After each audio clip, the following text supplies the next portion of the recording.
Hi, this is Amit Mehta here. I'm managing partner at Asha Ventures. Asha Ventures is the early growth stage investor investing across themes of sustainability, healthcare, and inclusion. Pleasure to be on this show.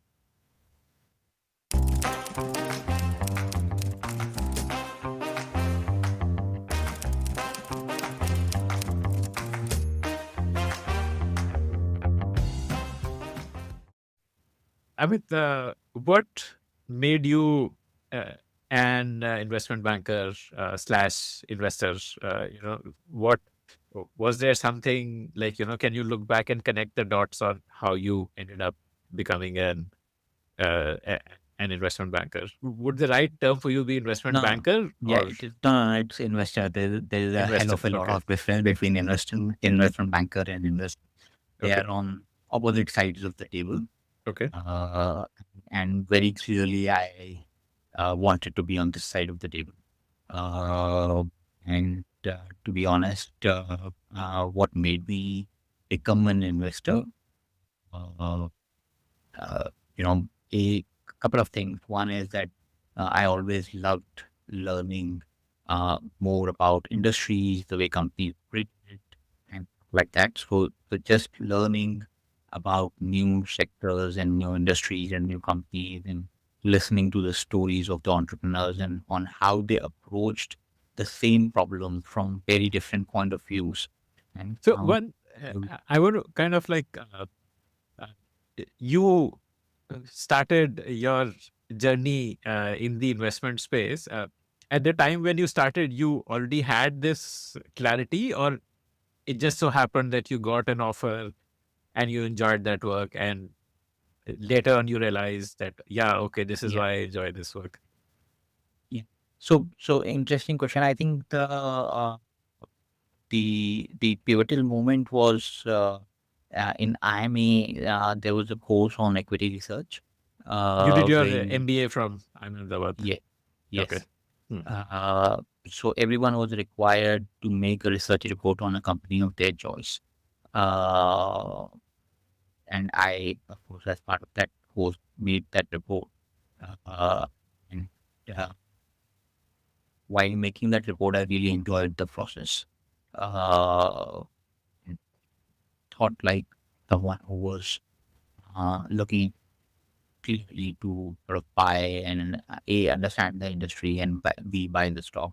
Of course, my father himself is a avid investor in stock market, so I was always aware of it.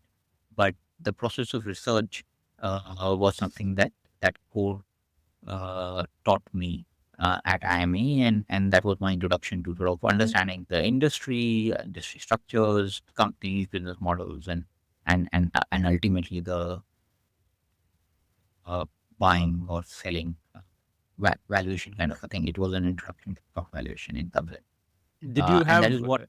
role models or idols that you were inspired by, like, say, Warren Buffett? A number of investors have told me their role model was Richard Gere in Pretty Woman. No, to be honest, no role models. Hmm. Over a period of time, you figure it out that there is no possible truth. There is no one strategy that works. You have to change with time, and you have to take decisions, the best decisions with the available information at a given point in time. So, I mean, nothing. There's not one rule that works all the time. The nature of investments you've been doing have also been changing over time. Uh, so in IMA, it was, I assume, a publicly listed equity that you had researched. Yeah. Today, you're very squarely in private markets. Yes. Tell me that journey. Yeah.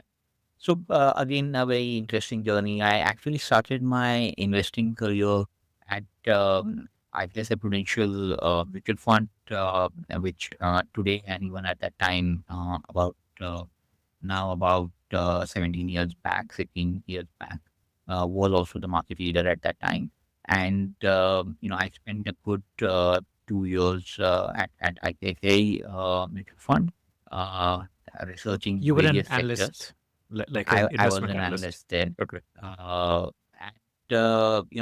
it was a phenomenal stint there because of the variety of sectors and companies that you get to see in the public market. And I think it provides you access to the uh, best of entrepreneurs, best of research, and all of that.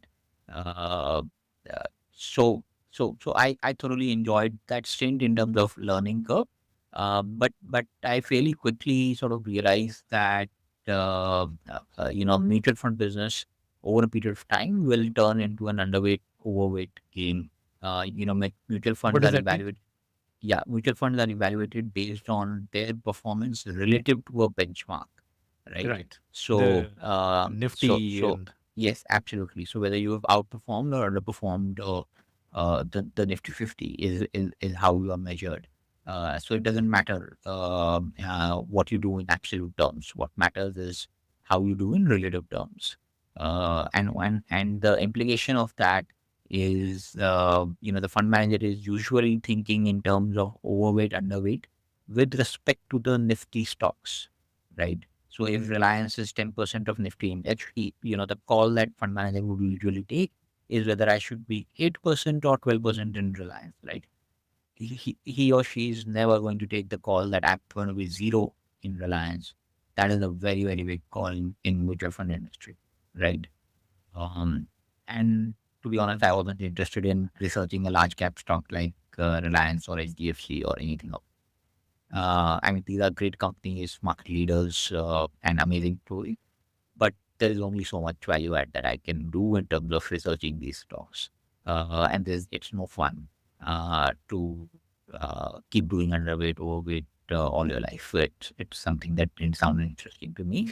I was much I want more. to ask a little bit of a question here. Um, so one, of course, is like uh, you have the index funds which are exactly tracking the index. So, that is a separate dimension. But you're saying even in general equity funds, they would generally try and stick to the Nifty 50. They would rarely go beyond that, unless it's like, say, a mid cap, small cap fund or something like that.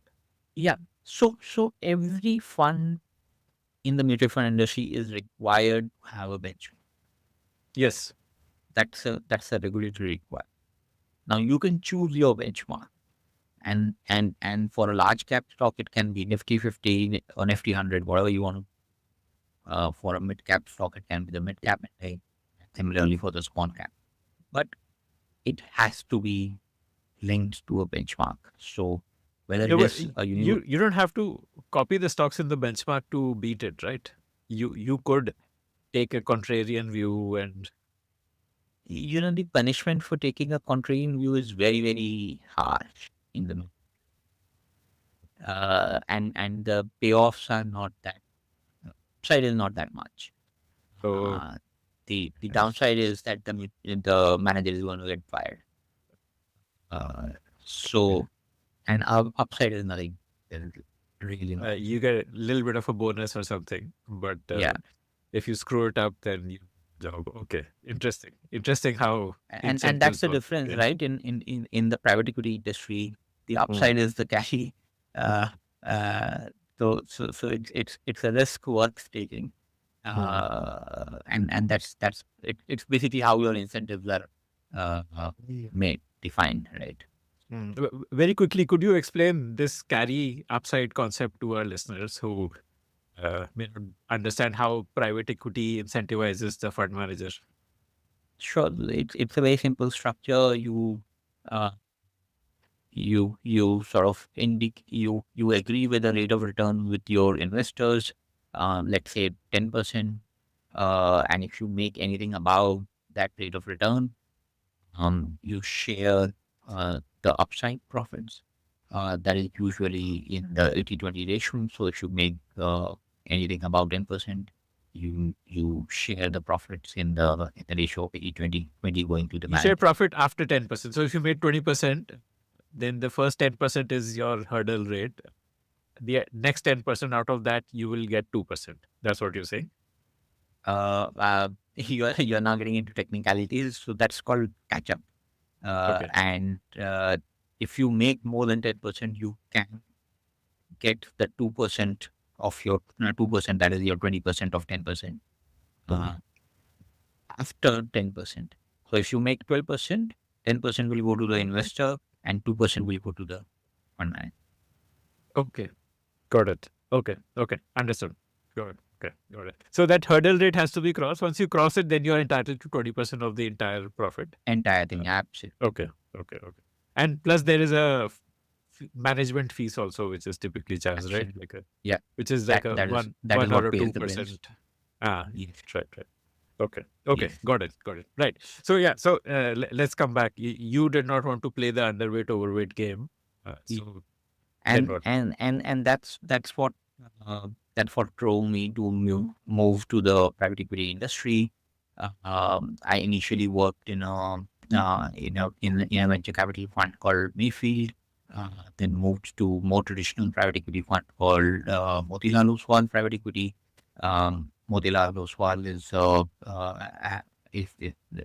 has done phenomenally well in terms of their fund performance, etc. I would say I learned the basics of analyzing the companies, etc. there. And then I had a long stint at IFM Private Equity where I was the founding member of Private Equity Desk. We had an amazing run there. I invested in a bunch of companies across sectors. Just to give you some examples, I was the first investor in a company called Kokta Finance, which had follow-on rounds from Morgan Stanley, Craner, and we finally exited by selling to multiples. We made over 10x in that process. I was investor in Picker Technologies, which is a logistics SaaS company. We sold that company in a strategic sale to Shiprocket, made more than nearly 4x in that process in a 9-month time frame. Invested in Nazara Technologies, which is a gaming company, took that company public. Bunch of other companies across sectors. So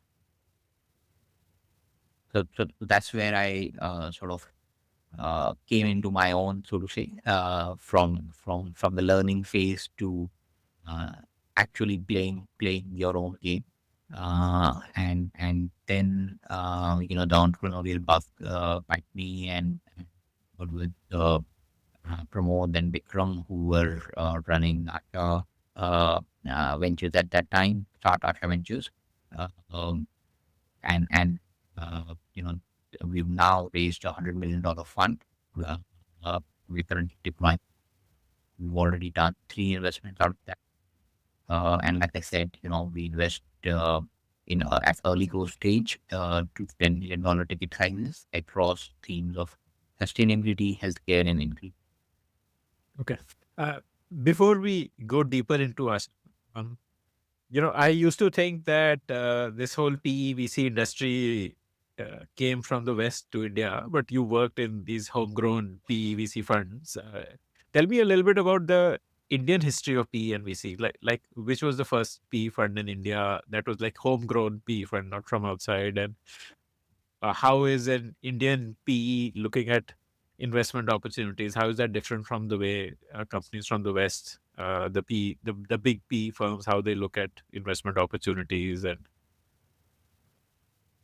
So interestingly, the Indian PVC ecosystem is fairly old, and I'm now forgetting the name, but ICICI Venture started as an arm of ICICI Bank. Yet even today is an arm of ICICI Bank, but it had some other name and was housed within the ICICI Bank. Even when it wasn't a bank, it converted into bank in '99 or something around that.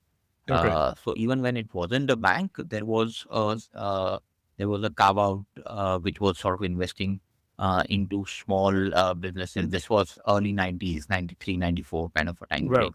okay, uh, and that was the starting point of ICICI Venture. Of course, it sort of hived off and became ICICI Venture, and we all know about it. But that's how old the Indian side of the venture capital or PE industry is. and this would Um, be like money from foreign investors no, who this were was all money. rooting This was all money from ICICI. Indian HNIs. No, Indian HNIs came in far later. It was all institutional money. coming from, uh, IKSA and, equivalent organizations. Okay, okay. Uh, BFSI companies from their balance sheet. yeah, This was like a diversification for them. Okay, yes, yeah. okay. So, Hmm. so that's how old it is, and then of course, sometime in '99 or around that, some of the very early funds like Chris Capital, Westbridge, even ILFS started around that time, I think. All of them sort of came in picture, and then they made a lot of money in the 2004 to 2007 bull run. You know, And this was private investments or listed? everything private. Yeah. On Okay, so so okay. so so so 99 onwards, there were quite a few VC funds which were investing, uh, all of, And this was like and the Western model, like tech yes, companies focused, like yes. So during the 99 to 2002 boom, of course, the tech boom, everyone thought, uh, a similar boom will happen in India, and sort of invested in a bunch of companies at that time. Yeah, in the tech companies at that time in India. Of course, the exit market wasn't as hot as it was in the US. So in the US, between 99 to 2002, a lot of funds made a lot of money selling their companies to IPO and all of that. In India, of course, that boom was there, but probably not as strong. And of course, post 2002 to 2004, there was a period of recession, depression, whatever you call it, and a lot of companies, a lot of VC funds at that time sort of started making a pivot to investing in sort of old school businesses also. So, for example, someone like a Crest Capital, which was pure VC investor, sort of made that shift to investing in more traditional businesses, and did it very very successfully. what would Uh, be some examples of kind of businesses that? So, for example, Shriram Transport Finance was one of the companies Okay. in which Hmm. they invested. Very kind of very very traditional business. Uh, I think they were invested in Axis Bank also, even at that Okay. it wasn't Axis at that time, it was UTI Bank. Yes. Um, Right. so they made those investments, and those traditional businesses did very well. And that was still about 2007. It all did very well.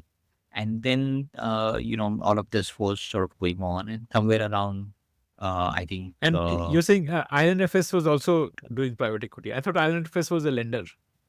no, it had a small, I mean, one of the oldest ones, Okay. but of course, that all story is over now. Right. Yeah, and then I think 2000, somewhere around 2005, 6, Sequoia And entered the this is still market. institutional money which is coming into these funds.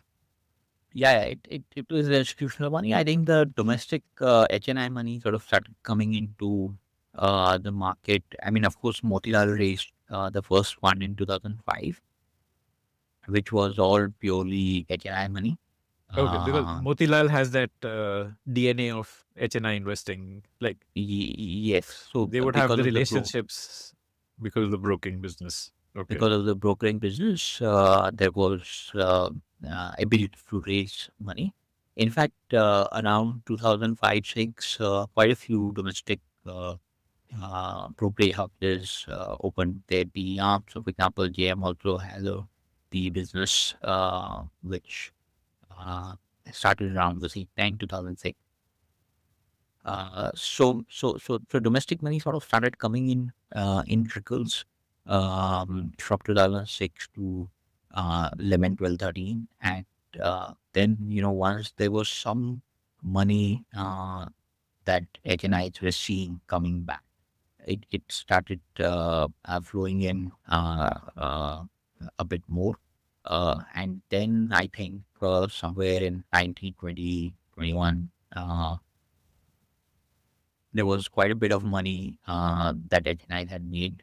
Where all these entrepreneurs who started in 2011 to 15 also had seen a round of exits, and all of that money was flowing back into the ecosystem.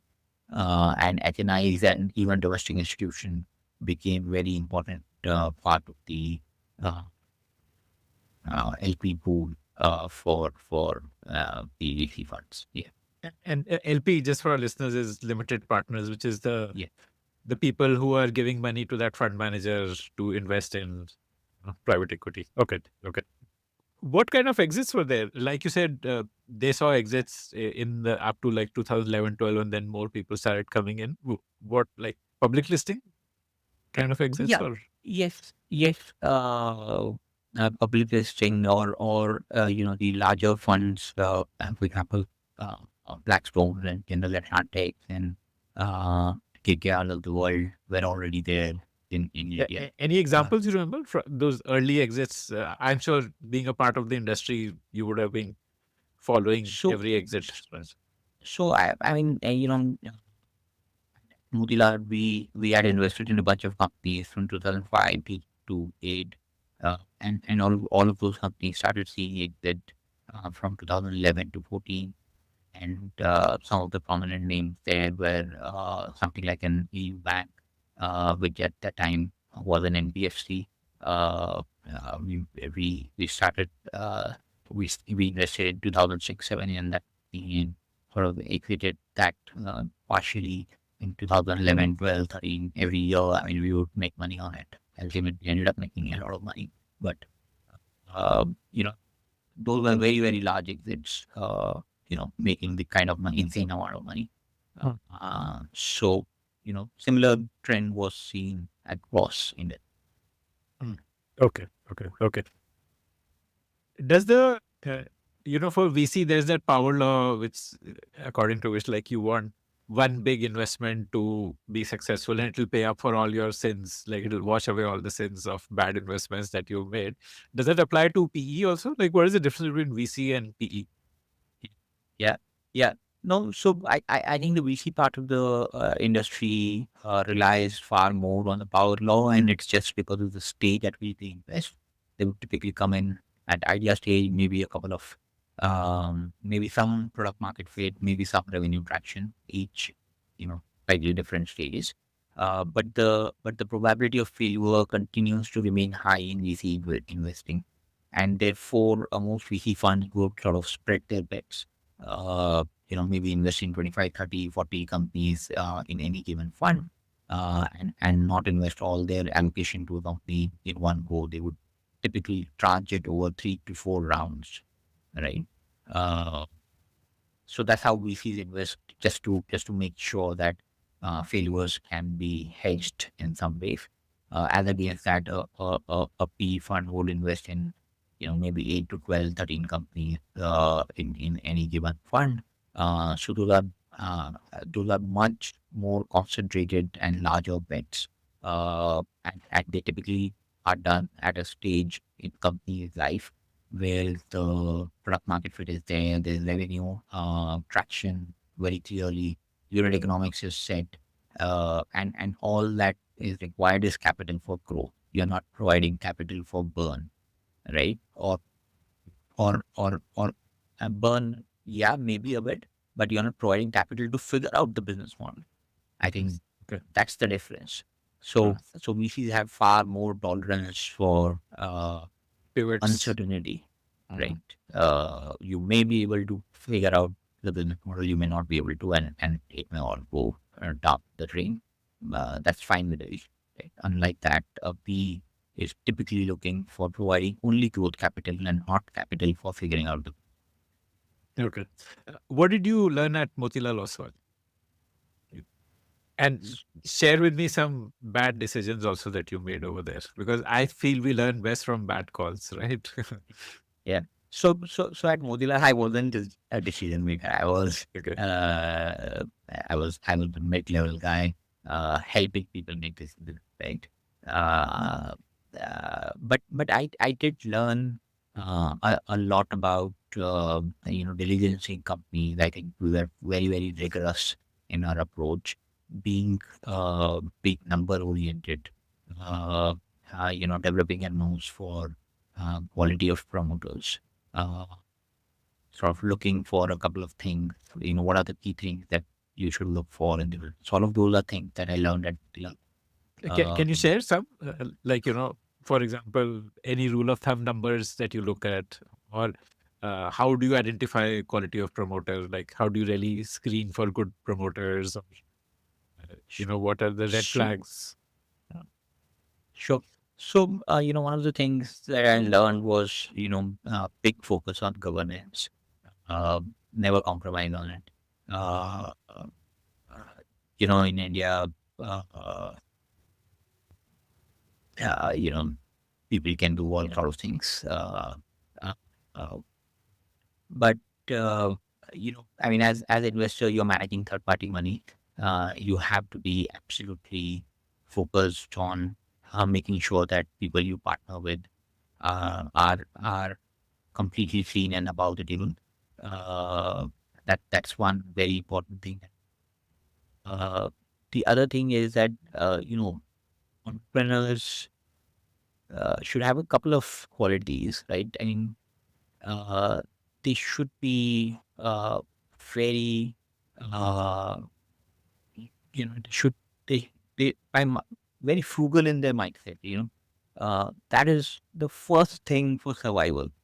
Right? If you are frugal, if you're not constantly burning without knowing where the burn is going, uh, it, it it ensures that you have a long life to figure out things. There can be ups and downs in any business at any stage. But if you are frugal in your mindset, you will survive through those ups and downs. And if you survive, you will ultimately succeed. Survival is the way to succeed. So that thing. Then the founder's vision in terms of what's the game that he wants to play, right? People uh, who are building for long, uh, people who have ambition to scale way beyond what is immediately visible, are the long term founder view that we have done. And it's those people who have vision, ambition. Uh, uh, they are the sort of founders that we want. Uh, uh, they can see what you can't even imagine. And that's what we are looking for in. Okay, fascinating. Okay, uh, and any kind of rule of thumb with respect to numbers, like what do you look for? Is there some sort of like So some I mean, ratios that matter, yeah, or yeah. I mean, like I said, there's no universal rules, but very clearly you have a positive unit economics. The has to make money on every sale, every transaction. And what second does is, this term make money mean? Because people describe it in a way that suits them, and different founders would claim to be making money. But what are the different ways in which you measure that whether a business is making money? it, that I mean, these are all. I mean, there are multiple fancy terms. What matters is cash.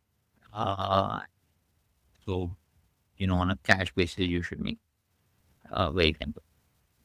Uh, and the other the other But at aspect early is, growth stage, companies are not making money, right? So what is the yeah. what is So it on that an you're?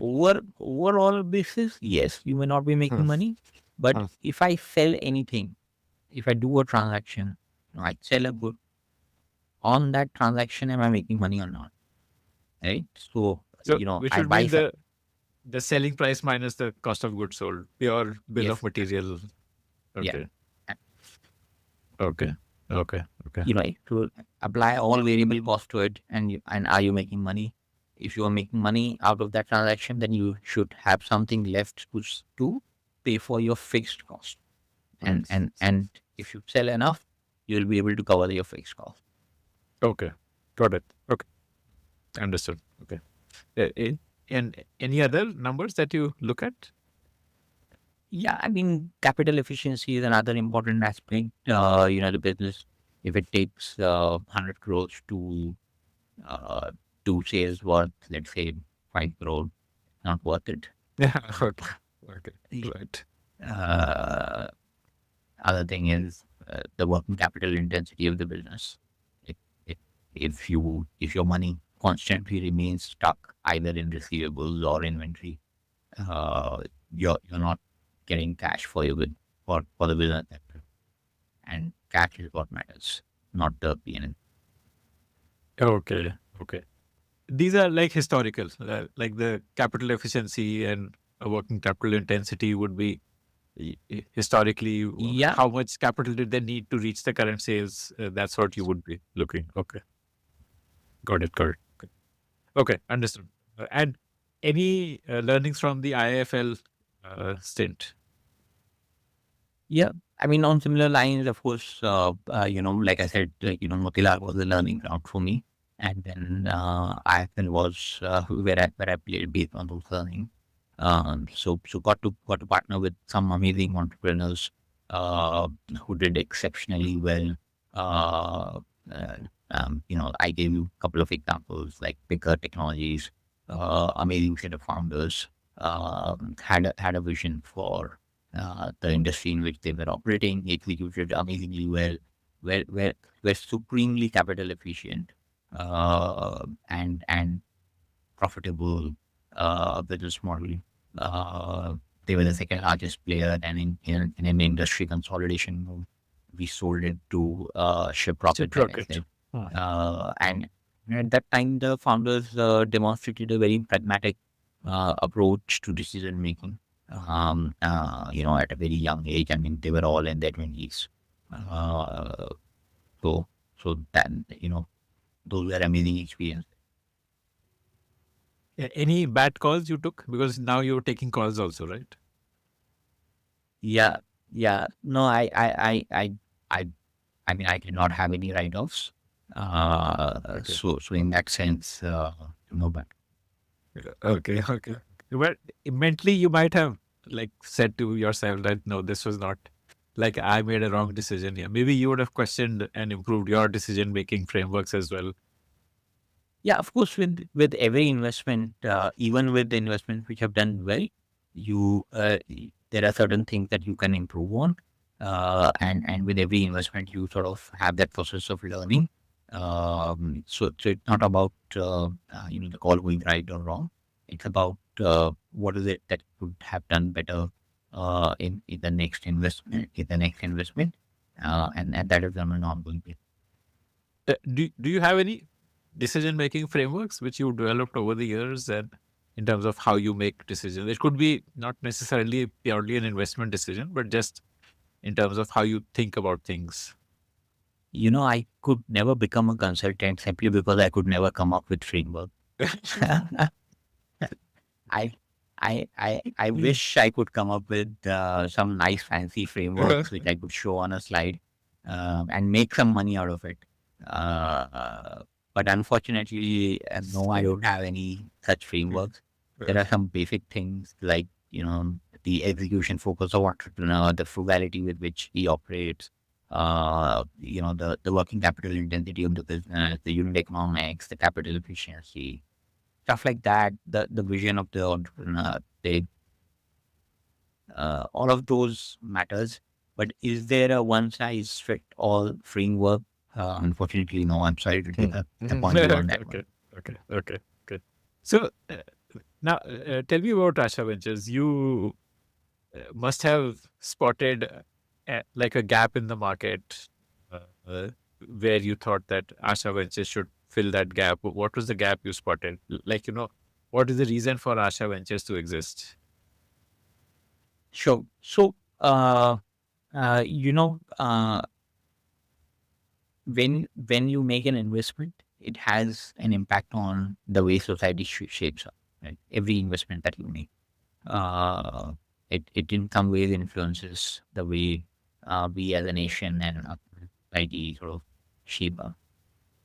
And I sort of realized that during my extended IFL that by making these investments, in some way we are influencing the way our nation, our society shapes up, and that made me conscious and responsible, uh, and also sort of led me to think that why should we consciously make an effort to invest in companies which will do good to us as a as a society, right?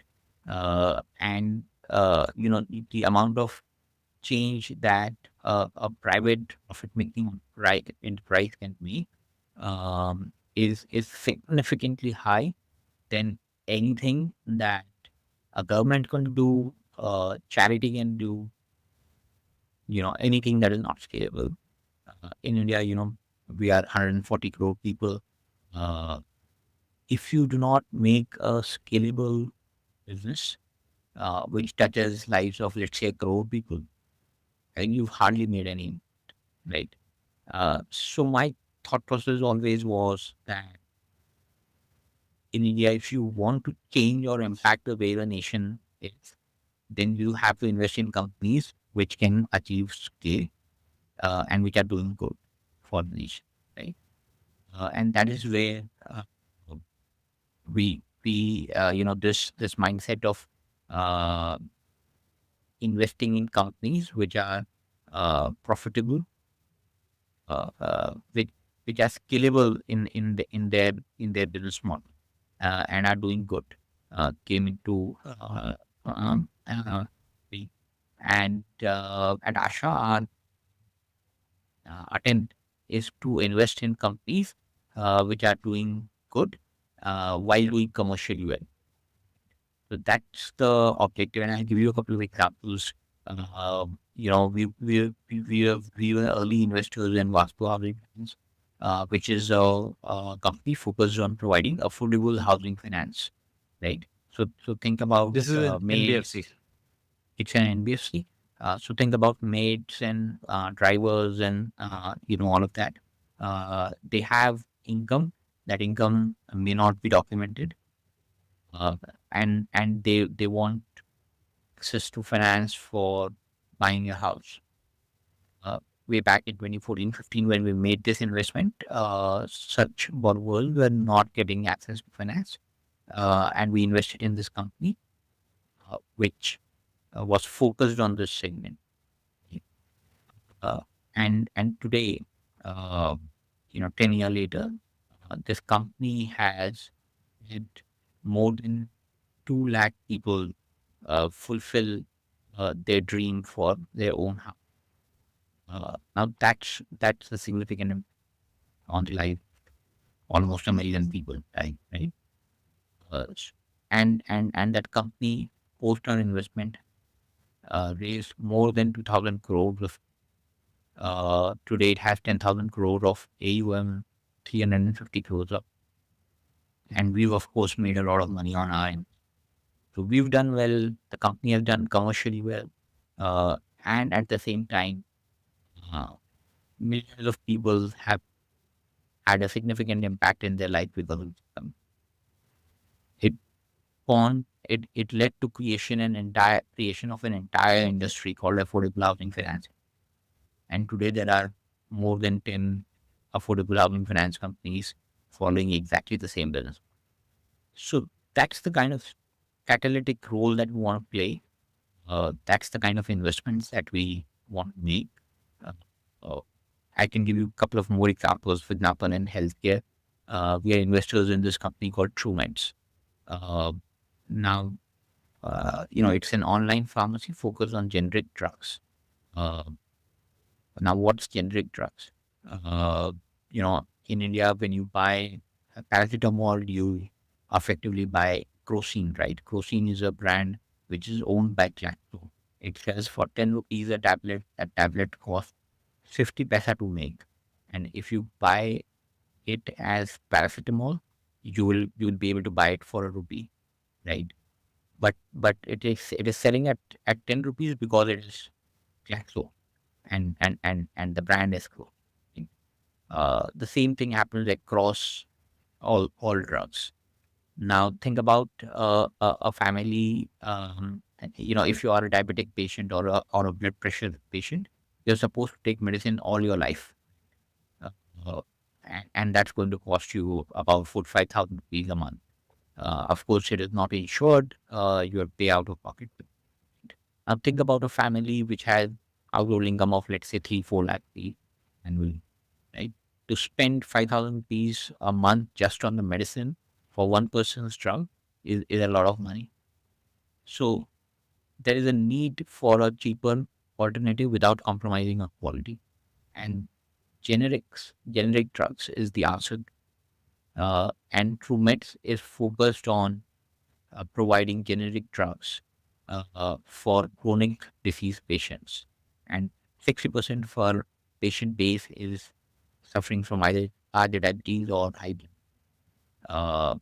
A vast majority of our customer base is in the east and northern geography of this country, which are underdeveloped regions. Uh, and there is an issue with just the basic availability of drugs in those drugs. Uh, so it's solving a problem of access, problem of affordability, and it is a phenomenal business model as well.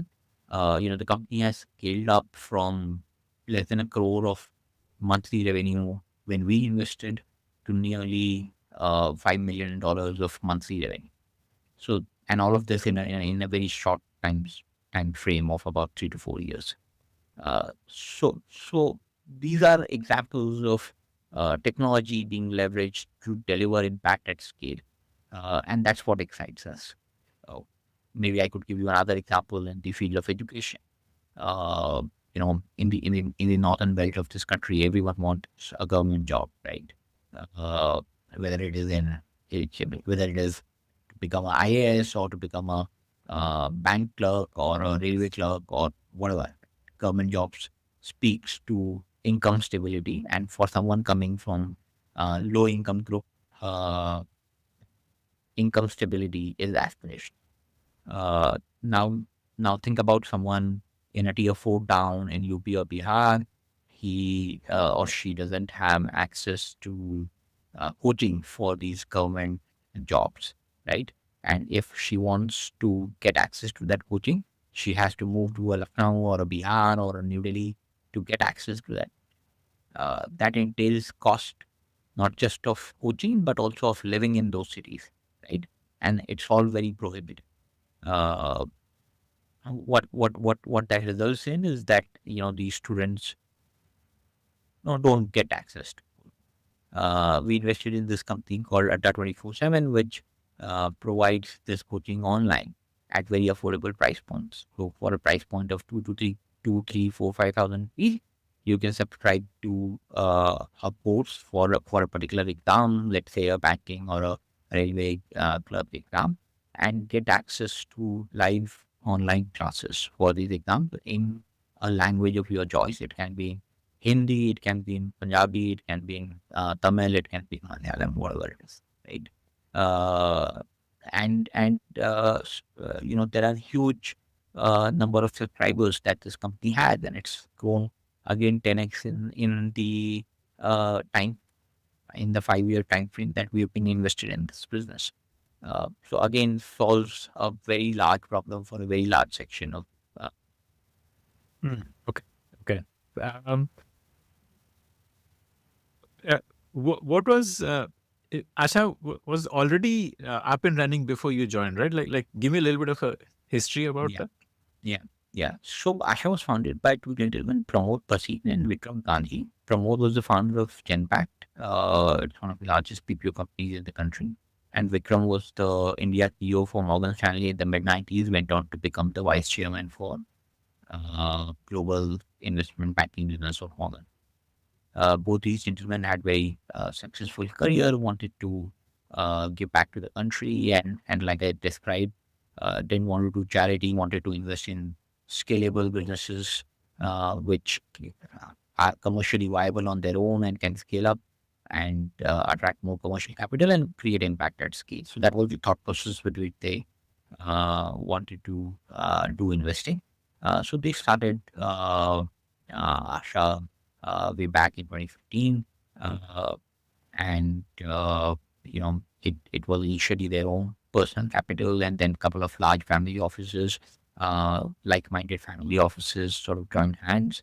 And we invested in about 13 companies out of that setup.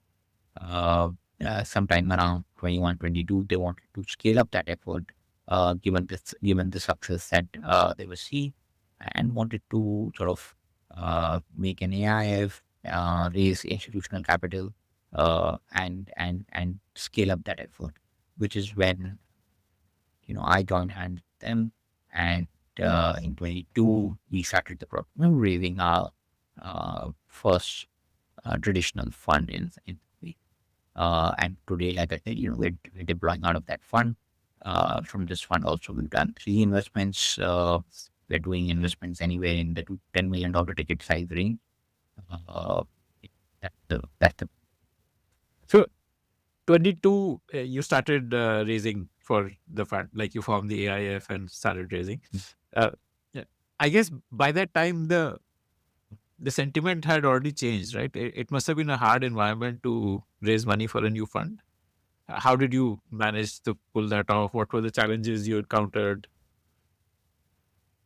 So yes, the sentiment did change, but a couple of things. One is, we had a fairly good track record in terms of delivering returns, and the domestic institutional uh, market was still quite supportive, given the objective with which we are investing, as well as the performance that we had. And of course, all our existing LPs sort of topped up with significantly larger amounts. Uh, so all of that put together sort of enabled us to raise the. This $100 million is largely domestic. No, it's a mix of both domestic as well as And what kind of some names that you can share of like who are the major LPs? sure. So, a bunch of institutional investors like, domestically SIDBI, SRI, a large private uh, bar, all of them are investors. Similarly, family offices who were all LPs in our previous setup are investors. Offshore DFIs, uh, commercial fund of funds, all of them are investors in it. Okay, okay. So, like, does it require you to do sales to get these investors on the way, like, say, when a startup founder is raising funds, for a lot of them, it's about doing sales to VCs. Is it similar for you as an investor when you want to raise money for a fund? Like, how does that process happen? Yeah, no, it is similar and tougher than raising. I would want to believe that it's tougher than raising money for a startup. In startup, it is at least a business. Here there's only a strategy, and maybe a track record. Uh, so I would want to believe it's tougher. But yeah, I mean, I don't really look at it as a process of sale. I look at it more as a process of finding aligned or like-minded investors. Uh, I I essentially believe in describing what what we are up to, what we want to do, what we've done till now, and if it resonates with you, very Mm. Yeah, like, did you leverage existing relationships or like, how did you get in the room? absolutely, absolutely. I mean, it is Mm. a very, very uh, Relationship driven. trust or relationship oriented business. Mm. And so existing relationships, existing reputation does help. Mm. Okay. Okay. Okay. Interesting. Is there a difference between thesis and strategy for a fund, or are these the same thing? I mean, You're not a consultant. You already told me that. ye- Yeah. yeah, I'm This is I'm like I'm a a very practical oriented person. I don't care about these nuances. jargons. Okay. Or Okay. yeah, all I care Mm. about is whether the business model is interesting and can I make money on it. Very Mm. simple. Mm. I want to kind of go into some of these sectors with you. So a lot of the examples you gave me were from financial services. Uh, why is financial services so attractive to investors, Sure. like banks, So I NBFCs, I and Mm. yeah.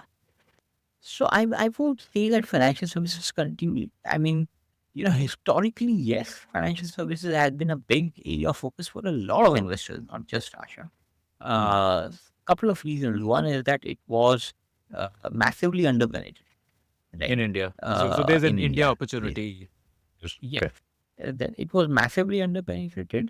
The innovations that were happening in the sector were leading to significant growth opportunities, uh, leading to returns for In what investors. way do you like? Could you describe what you mean by underpenetrated? Like people did not have access to credit, or did not have Yes, bank absolutely. account, or People did what? not have Like, access to.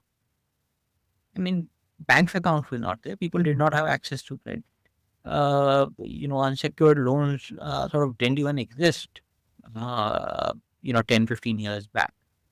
Uh, Lending to, I give you example of affordable housing finance. That industry didn't exist 15 years back. Similarly, MFI as an industry uh, sort of was existing pre-2011, but uh, it is post Andhra crisis that the industry sort of became a well-regulated play.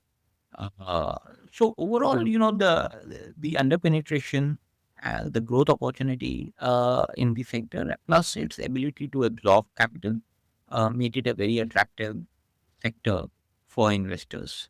But I won't say that it I mean, over a period of time, of course, a lot of those penetration issues have been addressed. So the low hanging fruits are gone, right?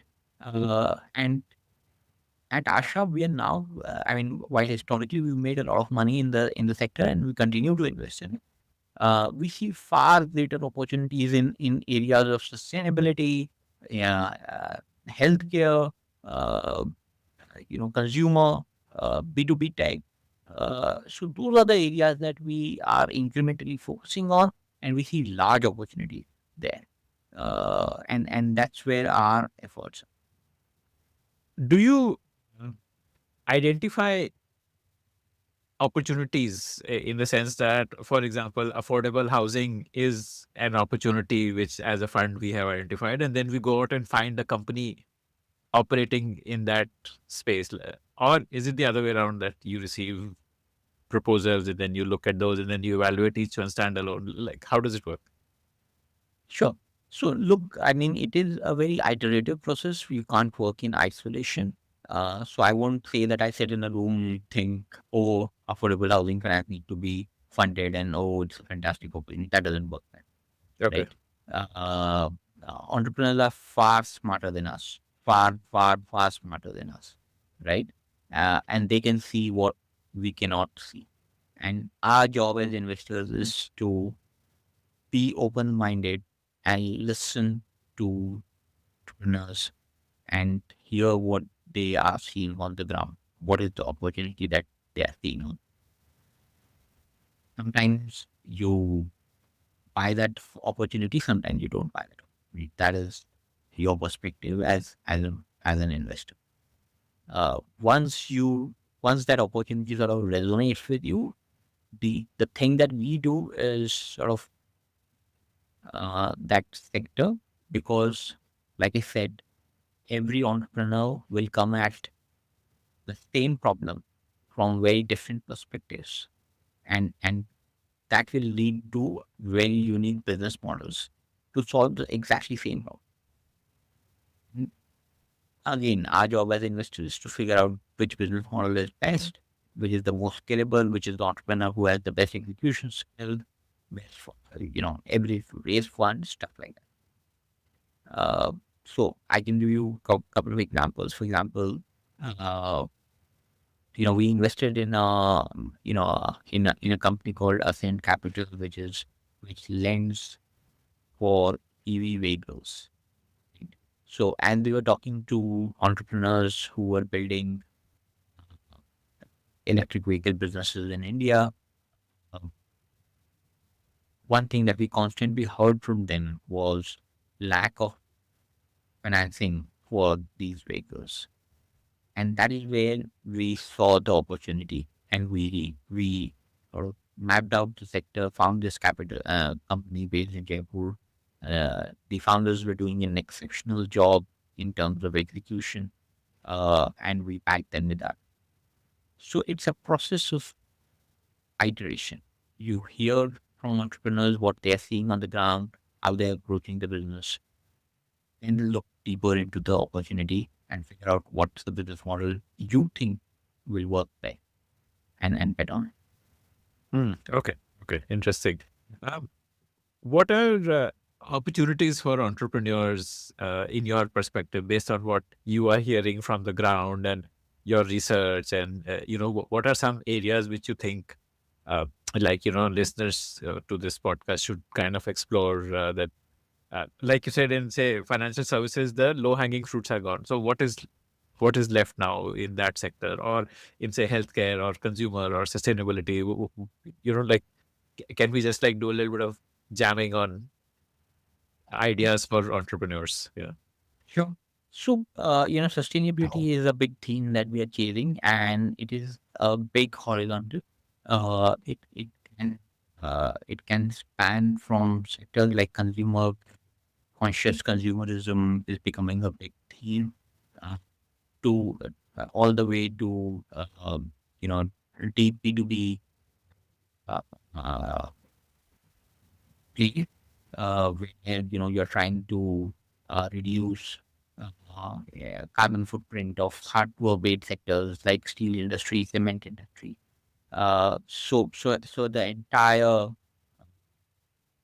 entire spectrum of problems to be solved for uh, us as a nation to achieve our sustainability goals. So solving from everything that touches a consumer piece, whether it is the product itself, the packaging, to the logistics, to the way it is manufactured, across the board, there are opportunities to make innovations, to do innovations, to improve uh, the carbon footprint of each process, and would be placed across the sector. That would be placed in agriculture, where which is a big source of emission. That would be placed in transportation, which is a big source of emission, and like in industries like steel and cement. Hmm. Okay. Okay. So like the move towards carbon neutral. So companies which are supporting that move, be it directly consumer facing or B2B companies, both of these are opportunities. What else? What about in say healthcare? So in healthcare, of course, there are multiple interesting things coming up. So, for example, use of technology in healthcare, AI in healthcare. What is the There are several use cases for AI in healthcare. We're excited about all of them. We're excited about some of the new segments that are coming up. So, for example, senior care.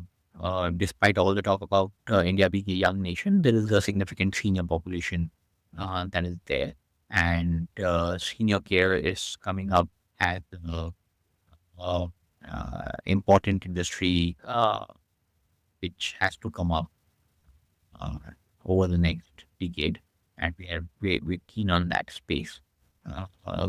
Similarly, government has, just like UPI, there's the digital public infrastructure that government has launched on the healthcare side. What are the use cases that can be on top of uh, that digital public infrastructure? That's something that we are interested in. Okay. For AI in healthcare, are you talking of like say consumer apps, or people who are helping medical practitioners to save their time through Yeah. tools, AI tools?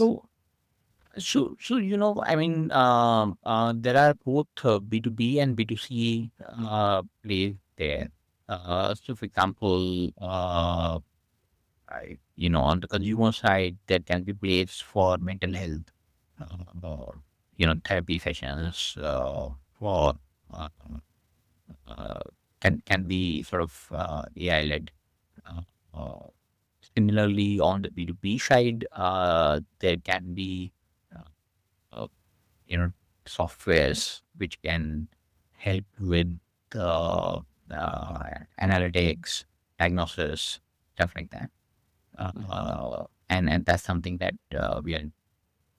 Okay, okay, okay. And in senior care, what are you specifically looking? I've met a couple of people who are doing on the services side, like say a monthly subscription package for a senior, and I don't think these companies have scaled too much. I don't think Indians are comfortable paying subscription for this kind of a service. But So what are you looking at? those are more like concierge services. Hmm. Uh, um, um, um, uh, yeah, I mean that sounds like a tough thing in India. Uh, what is more scalable is business models where we are not so excited about the at home care. We are excited more excited about uh, at centers owned by these companies. Uh, so that geriatric care is what we are. Like senior living or like just like say a clinic, Senior living tends to be real estate play. fairly real estate play. But let's say if you're suffering from one is the whole post-operative care industry. Second is, let's say if you are suffering from Alzheimer's, dementia, like you'll need professional care. Uh, and in those situations, there are service providers which are emerging and can provide. Okay. Okay. Understood. Understood. And in the digital public infrastructure, what are the opportunities you're seeing? Like, I on ONDC, like for example, or No, for healthcare, the government has launched uh, Ayushman Bharat Digital Mission (ABDM). And what that does is it innovates in areas like interoperable health records, telemedicine, digital health payment. That so basically, in a couple of years, all the health records of everyone in India will be digital. They will be available to everyone. You can control access to those digital records and make them available to any doctor operating anywhere in the country. And uh, those digital records will enable you to get access to best quality medical advice sitting anywhere in the and that is a game changing play. It also has a play on the insurance side where all these records being available to the insurance players enable them to underwrite uh, health insurance in a far better manner and price those insurances accordingly. So there will be multiple interesting plays coming up, and think about it when the health records are digitally available.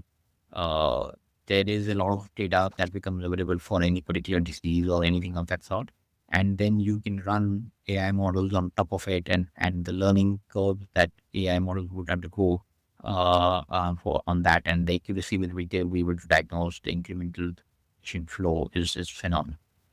okay, so companies which are enabling this digitization, like say Eka, Yeah. those kind of companies would be interesting opportunities.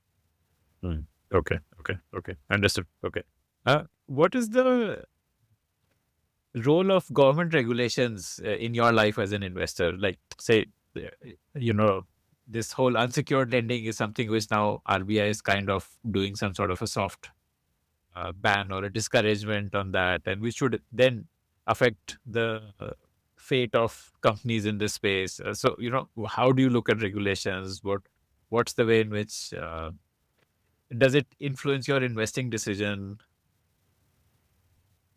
No, absolutely. Regulations can be a big deal to your business. Government still is a big part of the uh, economy in India, as well as sort of defines the rule of the game, right? So it is important that you are on the right side of the curve. Uh, and so yes, of course, we do take that into consideration while forming our investment thesis.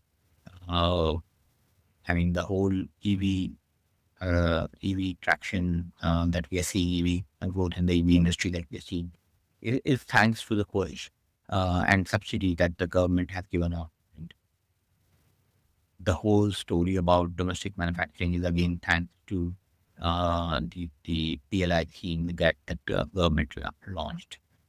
Similarly, on the sustainability side, it is government's commitment to net zero, which is driving a lot of schemes and helping a lot of startups thrive. So yes, government plays a very, very important positive role in the industry, and we do look for uh, those tailwinds while you actually investments. Hmm. Okay. What are some interesting developments which have created opportunities? Like some milestones which you think these are going to lead to new opportunities? Sure. So, like I said, the entire sustainability opportunity, uh, not the entire piece of it, but a large part of it, is governed by uh, by the objective of governments worldwide, not just in India, to move towards net zero. Uh, it, you know,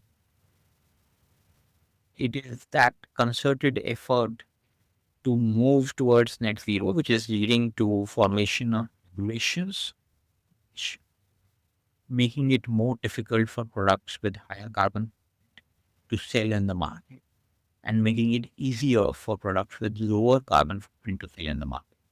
So, I mean, very simple thing, right? I mean, in automobile sector, there was Bharat One, Bharat Two, Bharat Three. Those were the emission norms for vehicles. Right? What is that? That is just a regulatory move towards tighter emission norms, which is essentially a move towards sustainability, right? Uh, and this entire move towards EVs, the subsidies that are being given up, is essentially driven by that desire to move toward lesser carbon footprint for us. So similarly, I mean, that's on the automobile or transport side. Similarly, on the industry side, uh, cement, steel, all of those sectors are seeing tighter regulations and are required to make modifications in their processes, manufacturing processes, to reduce their carbon footprint. Those are again regulatory driven changes. Uh, so yeah, I mean, sustainability and theme relies on government. Okay, okay, okay, understood. Let me end with this. For someone who aspires to be an investor, what qualities should they develop in themselves? So a couple of things. One is a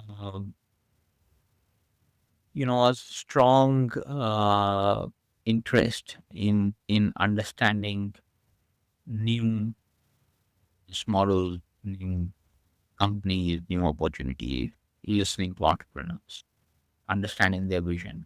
I think being a patient listener is a very, very important quality for any good investor.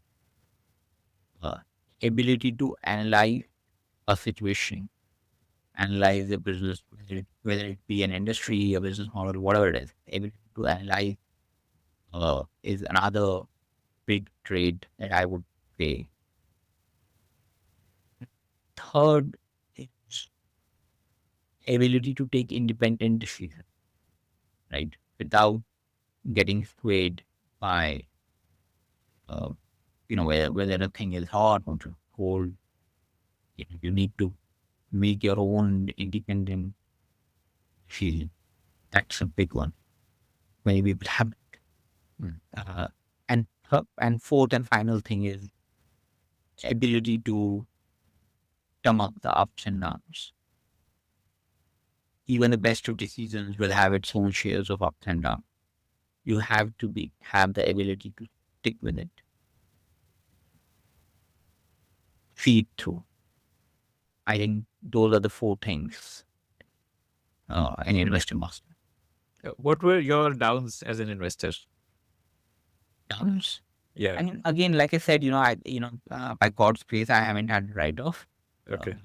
But and even the most successful investment will have its own moments, near-death moments.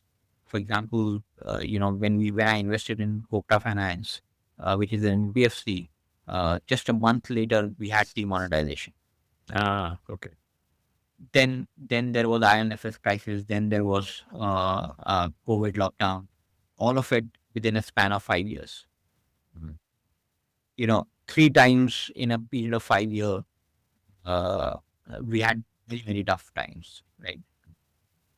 Like I said, you have to have the stomach to uh, live through all of them, be supported, and then you see being through. Do you have your anti portfolio like regrets that I Many, did not many of them, I can't even count invest? them. Oh, give me some examples. Lots of them. I mean, like I said, many, many of them. Sure. Uh, I mean, from an Attenberg to a Berfios to many of them. I mean, there's so many of them that you miss out. And thank God that your track record doesn't capture them. Uh, uh, so what gets captured is only the balls that you hit.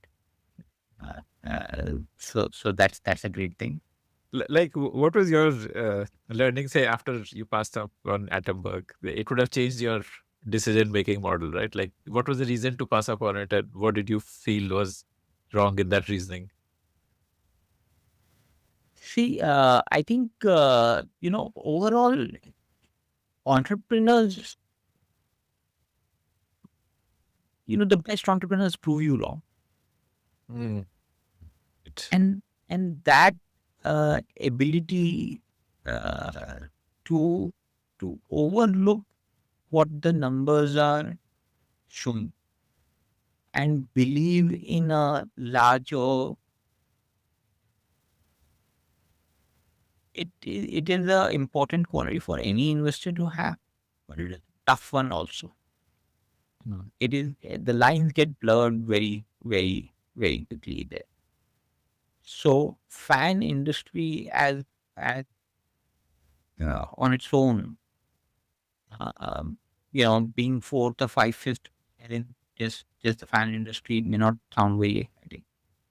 But can I create a larger brand which can transcend industries? I that is no number can tell. yeah. I spoke to an investor once who said that he passed on Flipkart because he thought that this is selling books and how big is the market for books, and obviously. Absolutely. Yeah, true. Yeah. Okay. Fascinating. Thank you so much for your time, Amit. It was a real pleasure. My pleasure, Akshay.